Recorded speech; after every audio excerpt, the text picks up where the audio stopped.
Back to Durban now. Well, the city is usually one of the most popular holiday destinations in the country, especially at Easter time in the festive season. But right now, as we all know, South Africa's playground has been battered by rain and floods. KZN Economic Development, Tourism and Environmental Affairs MEC Ravi Pillay joins me now to discuss what it means for holidaymakers in the province's economy. MEC, thank you so much for your time and good morning to you. We were just talking a couple of days ago when you were on the show about the excitement that you had, of course, as a province in terms of obviously recovery efforts within the tourism sector. We're even joking about having Tom Cruise, you, of course, linking us to the good Hollywood star. But I mean, it's almost like a 360-degree turn now with everything that has happened within the province. I mean, how's it looking there, particularly for the tourism sector now with all these floods? Good morning, Chimela, and good morning to your viewers. Well, as I look out the window here, the sun is shining, the sky is clear, and that's a welcome relief from the last few days. Yes, it has been a bad knock, Chimela. I think you've broadcast it on your screens for the last 3 days, but there's a great mopping up that is in fact happening. I must say that firstly, let us convey condolences to the many families or friends who've lost their loved ones, and that has been quite devastating.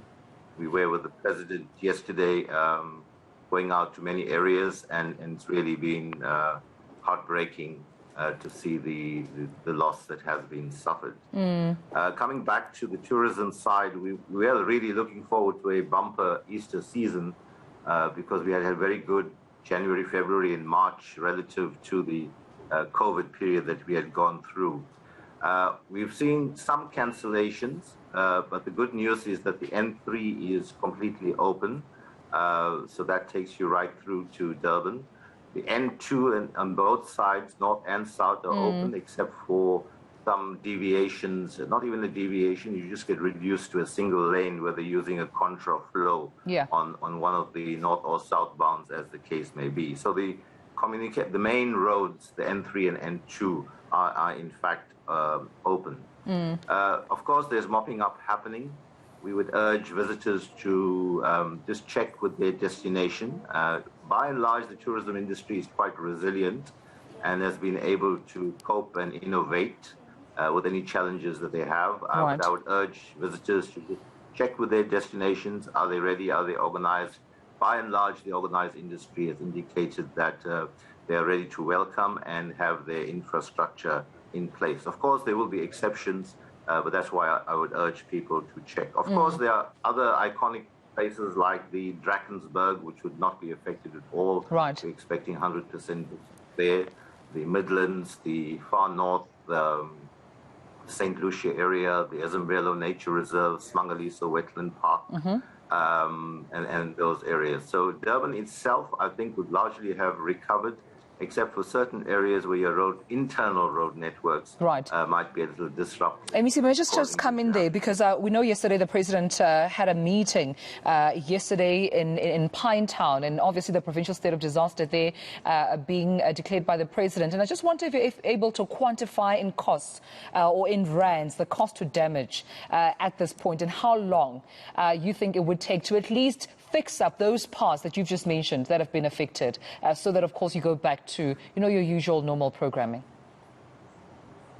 Look, the detailed costing is underway. You would imagine that you'd have to have engineers on sites to, in some cases, do tests and design properly before it can be costed. But clearly, the damage will run into the billions of rands. I think there'll be different categories. There will be certain easy mop-ups. Some will take a couple of days, some will take a couple of weeks.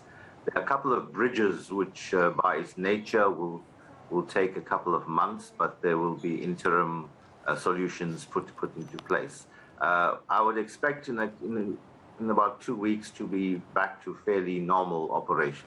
All right. And jobs at this moment, we know that those are obviously affected by the flooding, going through a lot right now, trying to recover the little that they can. Others who live in low-lying areas, encouraged by government to move out of those areas, obviously affecting their commuting to work, their productivity at work.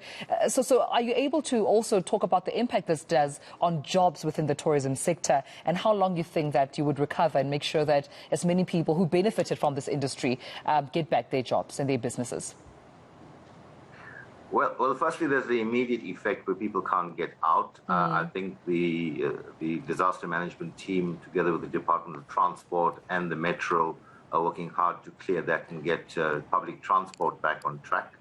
So that's the one part. The recovery, generally, I would expect that after the Easter weekend, we should be back to fairly normal as far as people returning to work. There will be some exceptions. For example, Toyota was flooded badly. Yeah. But they've been quite innovative. They already had planned a maintenance shutdown anyway, so that was dovetailed quite nicely. They shouldn't lose any working time there. Right. The Durban South Basin, a bit of recovery. The port, of course, is receiving some urgent attention at the intergovernmental level, Department of Transport, Transnet, the Metro, provincial government. In fact, there'll be further meeting on site today to assess that access road to the port and interim solutions in terms of other access points until that bridge is repaired permanently or even temporarily. All right, MEC, we have to leave it there, but I appreciate you giving us this update this morning. MEC Ravi Pillay, Economic Development and Tourism MEC within the KZN province. And you were just talking to the MEC, remember, about, everything they're doing, Tom Cruise. And I just saw also people wondering if the production that Tom Cruise is working on in KZN has actually finished.